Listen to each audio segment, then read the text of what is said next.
നമസ്കാരം. ചേട്ടിപ്പോ നമ്മുടെ പഞ്ചായത്ത് തെരഞ്ഞെടുപ്പ് അടുത്ത് നിൽക്കുകയാണല്ലോ. മുനമ്പത്തെ സംബന്ധിച്ച് കേരളം മുഴുവൻ വലിയ രീതിയിൽ ശ്രദ്ധ കൊടുക്കുന്നൊരു സ്ഥലം കൂടിയാണ്. അപ്പൊ എങ്ങനെയാണ് ഇവിടുത്തെ ഒരു സാഹചര്യങ്ങൾ എങ്ങനെയാണ്? ഇവിടുത്തെ സാഹചര്യങ്ങൾ എന്ന് പറഞ്ഞാൽ നമ്മൾ ഈ സമരം തുടങ്ങിയിട്ട് 400 ദിവസത്തോളത്തിലധികമായി.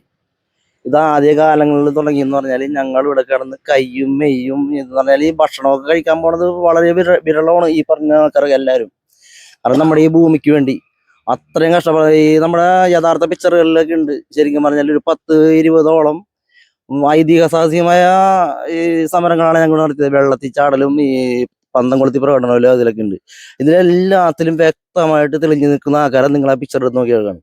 ഇപ്പൊ ഈ രണ്ടുപേര് ഇവിടെ വന്ന് നിൽക്കുന്നത് ഈ LDFന്റെയും UDFന്റെയും ആൾക്കാർ ഈ പിക്ചറിൽ എവിടെയെങ്കിലും ഉണ്ടോ ഇല്ലേ എന്നുള്ളത് ഒന്ന് നിങ്ങൾ ശ്രദ്ധിക്കണം. പിക്ചറിൽ ഇല്ലെന്നുള്ള മാത്രമല്ല, ഈ സമരത്തിനെ പൊളിക്കാൻ വേണ്ടി ഇതിന്റെ കൂടെ എന്ന് വെച്ച ആൾക്കാരാണ്. ഈ LDFന്റെയും UDFന്റെയും ഒക്കെ കൂടെ എന്ന് വെച്ച ആൾക്കാരാണ്. ഇവിടുത്തെ അച്ഛനെ മാറ്റണമെന്നും പറഞ്ഞുകൊണ്ട് കോട്ടപ്പുറത്ത് പോയതാണ്. അച്ഛൻ ഏറ്റവും നല്ല സമരത്തിലേക്ക് വന്ന് നല്ല കൊടുമ്പിരി കൊണ്ടിരിക്കുന്ന സമയത്ത് കോട്ടപ്പുറത്ത് പോയി ഈ അച്ഛനെ മാറ്റണമെന്ന് പറഞ്ഞ് പോയ ആളാണ് ഇപ്പൊ ഒരു UDF സ്ഥാനാർത്ഥി പറഞ്ഞ് ഇവിടെ വന്നേക്കുന്നത്. ആ ആൾക്കാർക്കാണ് ഇപ്പൊ സമരം എന്ന് പറഞ്ഞിട്ടും നമ്മൾ മുന്നിൽ വന്നേക്കുന്നത്. ഇപ്പൊ നമ്മളുടെ ഭൂമി കളയാവുന്ന രീതിയിലാണ് ഇവരാക്കി കൊടുക്കാൻ പോണത്, ഈ UDF LDFനെയും കൊണ്ടുവന്നേക്കുന്നത്. പക്ഷെ ഞാൻ വേറൊരു കാര്യം പറയാ, ഇതിപ്പോ ജനങ്ങളെ പറ്റിച്ച് പോണതല്ല, മാതാവിനെ പറ്റിച്ചിട്ടും പോകാൻ പറ്റൂല. ഈ മാതാവിനെ പറ്റിക്കാൻ നോക്കുമ്പോ ഈ ജനങ്ങളിൽ നിന്ന് കിട്ടണ പോലെ ആയിക്കില്ല, മാതാവ് ഇതിനൊക്കെ ഇരുത്തി കൊടുത്തിട്ടേ മാതാവ് അടങ്ങുള്ളൂ. അത്ര മാത്രമേ എനിക്ക് ഇപ്പൊ പറയാനുള്ളൂ. ഇവിടുത്തെ ഒരു ജനങ്ങളുടെ ഒരു മനസ്സ് ഇടതുപക്ഷത്തിനൊപ്പമാണോ, കോൺഗ്രസിനൊപ്പമാണോ, BJPക്കൊപ്പമാണോ? എങ്ങനെയാണ് ഒരു നിങ്ങളൊരു കാഴ്ചപ്പാടിൽ എങ്ങനെയാണ്? ഇത് ഇപ്പൊ നമുക്ക് ഈ പഴയ കാലത്തുള്ള ആൾക്കാരൊന്നുമല്ല, നല്ല വിദ്യാഭ്യാസവും ബോധമൊക്കെ ഉള്ളതാണ്. ഈ പറഞ്ഞാൽ നമ്മുടെ മൊബൈലിൽ ഒരു വിരലൊന്ന് നടിച്ചാൽ ഈ പറഞ്ഞ കാര്യങ്ങൾ അറിയാം. ഇപ്പൊ ഇത് വക്കഫല്ലാന്ന് കണ്ടെത്തി ഇപ്പൊ ഈ 30 ദിവസമായി. എന്നിട്ട് അത്ര നല്ലൊരു വിധി കിട്ടിയിട്ട് അത് നടപ്പാക്കാൻ പറ്റാണ്ട് അവര് റിവ്യൂ ഹർജി പോണ വരെയും ഈ LDF ഇത് കാത്തു നിന്ന്, മുഖ്യമന്ത്രി കാത്തു നിന്ന്.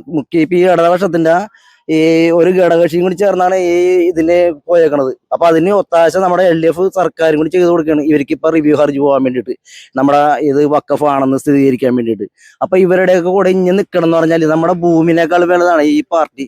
ഈ നമ്മുടെ ഭൂമിയുമായിട്ട് ഈ പാർട്ടി ഉണ്ടായിട്ട് എന്താ കാര്യം? ഇവരൊക്കെ ഇവിടെ നിന്ന് ഞങ്ങൾ തൂത്തോടിക്കാനുള്ള വഴിയിലാണ് ഇപ്പോൾ പോയിക്കൊണ്ടിരിക്കുന്നത്. അതിപ്പോ അടുത്ത തെരഞ്ഞെടുപ്പ് ഈ ഫലം വരുമ്പോ ഇതെല്ലാവർക്കും നല്ല വ്യക്തമായിട്ട് ചിത്രം മനസ്സിലാവും. ഇപ്പോ ഈ നിങ്ങളൊക്കെ ചേട്ടൻ ഏത് രാഷ്ട്രീയ പാർട്ടിയിൽ പ്രവർത്തിച്ചിരുന്ന ആളാണ്? ഞാൻ കോൺഗ്രസിൽ പ്രവർത്തിച്ചാണ്. കാരണം സജീവമായിരുന്നല്ല. ഇതിപ്പോ ഈ പറഞ്ഞ പോലെ നമ്മുടെ കുടുംബം കളയാൻ പോണ ഈ പാർട്ടിയുടെ പുറകെ നടക്കണമെന്ന് പറഞ്ഞാൽ അത്രയും വലിയ ഇതൊന്നും നമുക്ക് ഇവിടെ ഇല്ല. ഏറ്റവും വലുത് നമ്മുടെ കുടുംബവും നമ്മുടെ പരിസരങ്ങളും നമ്മുടെ അയൽവാസികളുമാണ്. അവരെയൊക്കെ കളഞ്ഞു വേണ്ടിയിട്ട് പാർട്ടിയുടെ കൂടെ നിൽക്കുമെന്ന് പറഞ്ഞാല് അതിനെ വേറൊരു പേരിട്ടാണ് വിളിക്കേണ്ടത്. അല്ലാണ്ട് അതിനിപ്പോ നമുക്കിപ്പോ പറയാൻ പറ്റില്ല ആ പേരൊന്നും. ഇപ്പോ ഈ തെരഞ്ഞെടുപ്പാണല്ലോ, അപ്പോൾ സ്വാഭാവികമായിട്ട് കോൺഗ്രസിന്റെ CPMലേക്ക് വലിയ വലിയ നേതാക്കന്മാർ മുൻപത്തേക്ക് വരാനുള്ള സാധ്യത ഉണ്ടല്ലോ. ഈ നിങ്ങളുടെ MP വന്നു കഴിഞ്ഞാൽ ഏത് തരത്തിലായിരിക്കും പ്രതികരണം? അദ്ദേഹത്തോട് എന്താണ് പറയാനുള്ളത്? ഞാൻ പറയും, നാണവും ഉളുപ്പുള്ള ഒരു മനുഷ്യനാണെങ്കിൽ പരിസരത്തേക്ക് വരൂല. കാരണം ഏറ്റവും വലുതുകൊണ്ട് നാണം ഉണ്ടല്ലോ ഒരു മനുഷ്യന്. കാരണം എന്തെങ്കിലും ജനങ്ങൾക്ക് ചെയ്തു കൊടുത്തിട്ടാണല്ലോ ജനങ്ങളുടെ എന്തെങ്കിലും ഒരു വോട്ട് ചോദിക്കാൻ പറ്റുള്ളൂ നമുക്ക്. ഇപ്പൊ എന്തായാലും ഒരു ഉളുപ്പ് എന്ന് പറഞ്ഞ സാധനം വേണമല്ല. ഈ വ്യക്തമായിട്ട് നമ്മ പാർലമെന്റ് കണ്ടതല്ലേ ഇദ്ദേഹം ഈ വഖഫ് ബില്ലിനെതിരെ ഈ സംസാരിക്കണത്. ഏറ്റവും കൂടുതൽ ഹൈബീഡനാണ് അവിടെ. എന്നിട്ട് ഇത് എന്ത് ഈ 650 കുടുംബങ്ങളിലെ ഇയാൾ എന്ത് മോറും വെച്ചിട്ടാണ് വരാൻ പോണത്? ഇനി ഇയാൾ രക്ഷിച്ചോളാന്ന് പറഞ്ഞോണ്ടാ ഇയാളെ ഇനി അടുത്ത പാർലമെന്റ് ഇലക്ഷനിൽ ഇയാളെ ഇനി പാർലമെന്റ് കാണിക്കൂല. അത് മുനമ്പത്തിന്റെ ഉറപ്പാണ്. CPMന്റെ MLA ആണല്ലോ നിങ്ങളുടെ ഈ ഒരു സ്ഥലത്തുള്ളത്. അദ്ദേഹത്തിന്റെ ഒരു പ്രവർത്തന കാര്യങ്ങളും നിങ്ങൾ ഈ വഖഫ് വിഷയവുമായി ബന്ധപ്പെട്ടുകൊണ്ടുള്ള ഇടപെടലുകളും അദ്ദേഹത്തെ ജനങ്ങൾ ഏത് തരത്തിലായിരിക്കും കാണുന്നത്? ഇദ്ദേഹം എന്തെന്ന് പറഞ്ഞാൽ ആദ്യകാലങ്ങളിൽ എന്തോ ഒരു ഈ വഖഫ് ഭൂമിയാണെന്നും പറഞ്ഞിട്ട് ആൾക്കാരെ വെറുതെ പറ്റിച്ച് ഒരു കര അടപ്പിച്ച് അത് അതേപോലെ തന്നെ ക്യാൻസലും ആയി പോയി. അതാണ് നമുക്ക് വേണ്ടി ഇയാൾ ചെയ്തിട്ടുണ്ട്. ഇത് ഇപ്പൊ ഒന്നും ചെയ്തില്ല നിൽക്കോട്ടെ, ഈ 650 കുടുംബങ്ങൾ ഇവിടെ ഇത്രയും പ്രശ്നത്തിൽ അഭിമുഖീകരിച്ചിട്ട് ഇങ്ങേരി ഒരു ദിവസം വന്നൊന്നും അന്വേഷിക്കല്ല ഈ കുടുംബങ്ങൾക്ക് എന്താണ് ഇവിടുത്തെ അവസ്ഥ, അല്ലെങ്കിൽ എന്താണ് എങ്ങനെ പോണത്, എങ്ങനെ ജീവിതം ഒന്നും ഒരു MLA അല്ലേ ഇയാള്.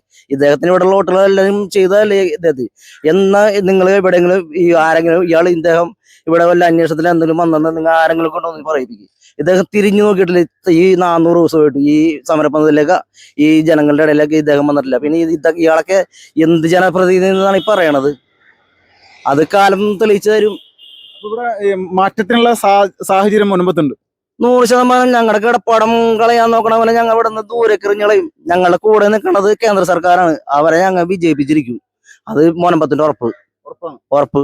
ചേട്ടാ നമസ്കാരം. നമസ്കാരം. തെരഞ്ഞെടുപ്പായി. അപ്പൊ വർഷങ്ങളായിട്ട് ഇടതുപക്ഷത്തിനും കോൺഗ്രസിനൊക്കെ മാറി മാറി വോട്ട് ചെയ്യുന്ന മുനമ്പത്തെ നിങ്ങൾ ഇത്തവണ എന്താണ് മനസ്സെന്താണ്? ഞങ്ങളുടെ മനസ്സ് ഇപ്പൊ ഞങ്ങളെ സഹായിക്കുന്ന പാർട്ടിനെ രക്ഷിക്കാനേ ഞങ്ങൾ നോക്കുള്ളൂ. കാര്യം ഞങ്ങൾക്ക് കിടപ്പാടം ഇല്ലാണ്ട് പോയിക്കൊണ്ടിരിക്കുകയാണ്.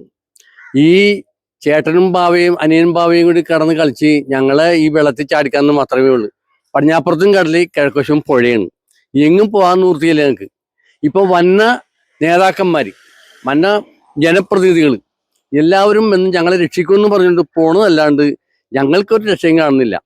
ഇപ്പൊ എല്ലാവർക്കും അറിയാവുന്നതാണ്, പേപ്പർ കൊണ്ടും വാർത്ത കൊണ്ടും എല്ലാം അറിയുന്നത്, കേന്ദ്ര സർക്കാർ ഈ ഭൂമിക്ക് വേണ്ടിയിട്ട് ഒരുപാട് നല്ല കാര്യങ്ങൾ ചെയ്തിട്ടുണ്ട്.